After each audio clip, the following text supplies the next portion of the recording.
Hi, John Brown Productions here. I want to tell you the tale of a Model 1911A1 Remington Rand in 45 ACP. A little bit of personal history first. In 1968, my father had been in the Army for about 15 years. And he went down to re-enlist. And they told him flat out, you re-enlist, you're going to Vietnam.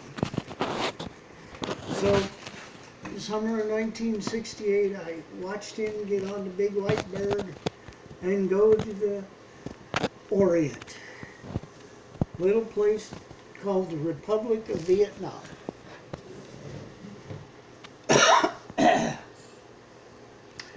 Now, while he was, why do you put your finger over the cover?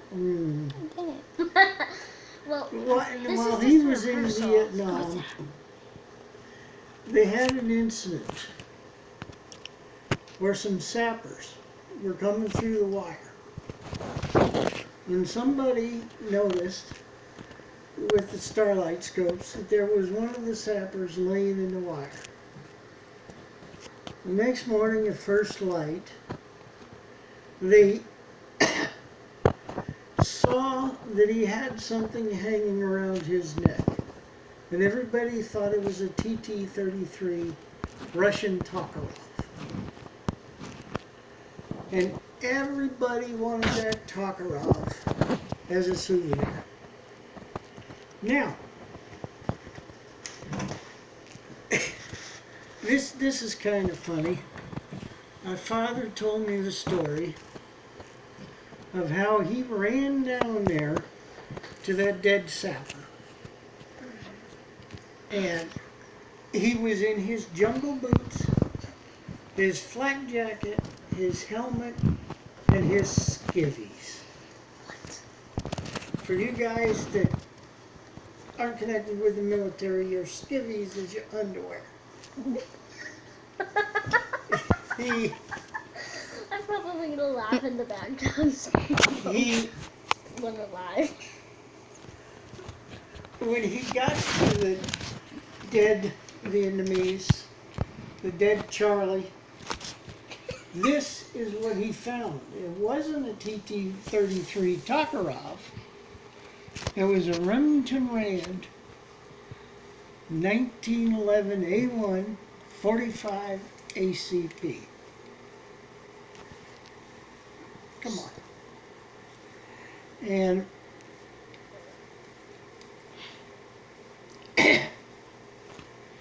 he went and cut it from the parachute cord that it was hanging around Charlie's neck.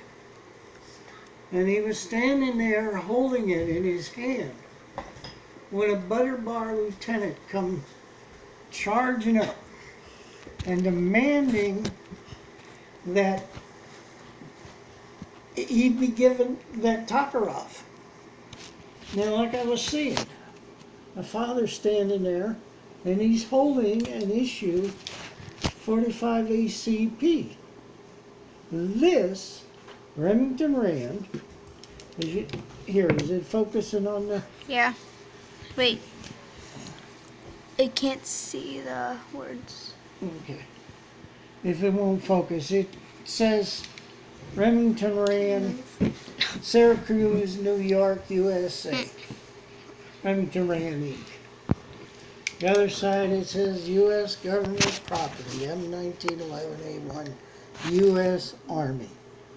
Excuse me, it's United States property. And then has a serial number. Now, you may ask, how did it get from Vietnam back to the States? Well, that's an interesting story in itself. In 1969, after my father had served his tour in Vietnam, we got a couple of crates in the post. my mother went down and picked them up and brought them home. We opened the crates, and they were mainly full of jungle fatigues and boots and other assorted things that he sent home. One of them was a cassette recorder. Some of you older guys remember at the time the little cassette recorders. You put a cassette in, you could record it, or you could play cassettes, or whatever. Now, when I picked that recorder up, it made an awful lot of noise. It had a really nasty rattle. And when I opened it, took it apart,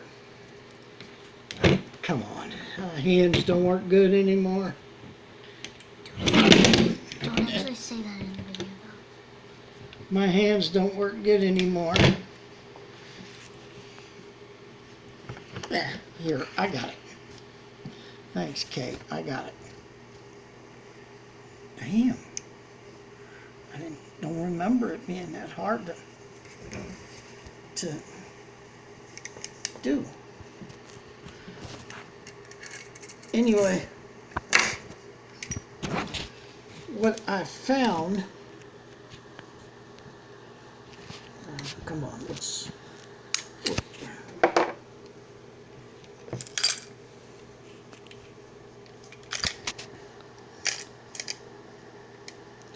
inside that cassette recorder, come on. Damn, I don't remember having this hard a time taking this thing apart before. Probably didn't. Because your hands worked better.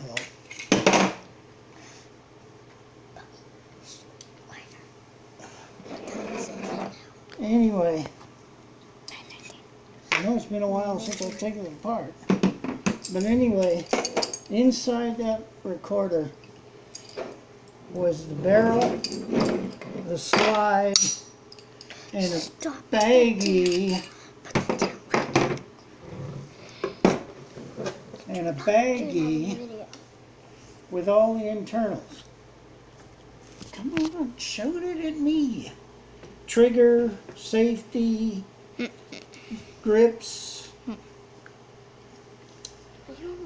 sear, It's been past 7 minutes.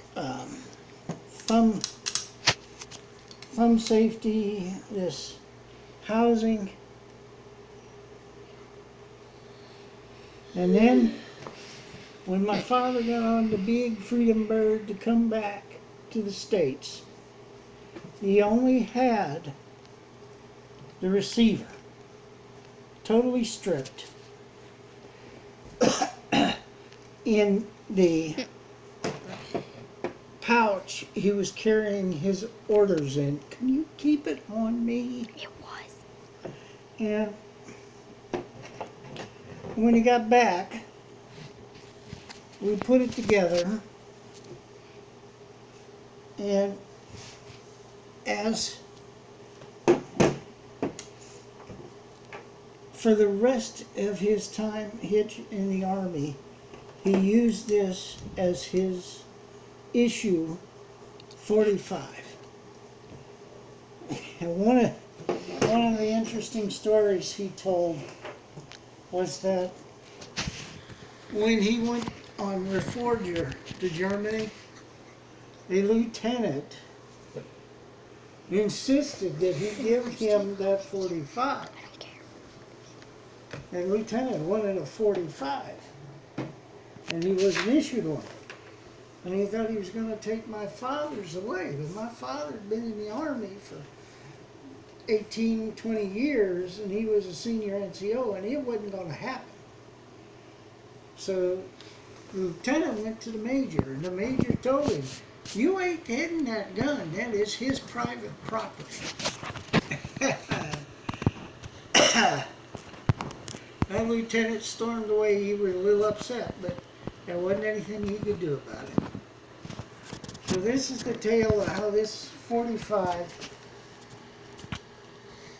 got from Vietnam to this country. One of the things is this 45 from serial number was in the last batch that Remington made. And I saw get your finger away from it. It was in the last batch that Remington made, and I saw an old American rifleman long time ago, way back in, I think it was the 70s, maybe the 80s, that a lot of that batch went to China. And I kind of think this got captured by the communist Chinese and then got sent to the Vietnamese. So, I hope you enjoyed this story, and I really would appreciate it if you'd like it and share it. And subscribe. Hmm? And subscribe. And subscribe. Yes, indeed. So,